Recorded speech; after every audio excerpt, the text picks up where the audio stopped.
পর্ব হচ্ছে গরু বাজার থেকে এনে কতদিন পরে কৃমিনাশক দেওয়া যেতে পারে কিংবা কতদিন পরে কৃমিনাশক দিলে ভালো।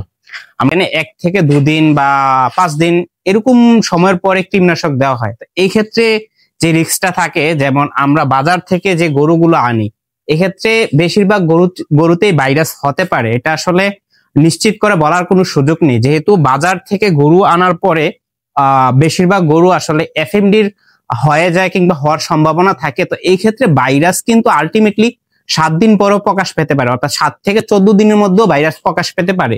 তো এই ক্ষেত্রে অবশ্যই আমাদের ধৈর্য ধরে, অর্থাৎ 14 দিন ধৈর্য ধরে দেই, এক্ষেত্রে আমাদের প্রপারলি ভাবে অর্থাৎ কৃমিনাশকটা হবে এর আগে কৃমিনাশক দিয়ে দেই। তো এই ক্ষেত্রে যদি আমাদের এফএমডি কিংবা এলএসডি বা আদার্স কোনো ভাইরাস বডিতে থেকে যায়, তো এই ক্ষেত্রে কৃমিনাশক দেওয়ার পর আমরা অবশ্যই জানি যে গরু একটু দুর্বল হয় কিংবা একটু নার্ভাস ফিল করে। এই ক্ষেত্রে যদি ভাইরাস থেকে থাকে তাহলে কিন্তু ওই ভাইরাসটার আসলে প্রকোপটা আরো তীব্রভাবে করবে। তো এই ক্ষেত্রে আমরা সবাই অবশ্যই বাজার থেকে গরু আনার 7 থেকে 14 দিনের পর অবশ্যই কৃমিনাশক দেব।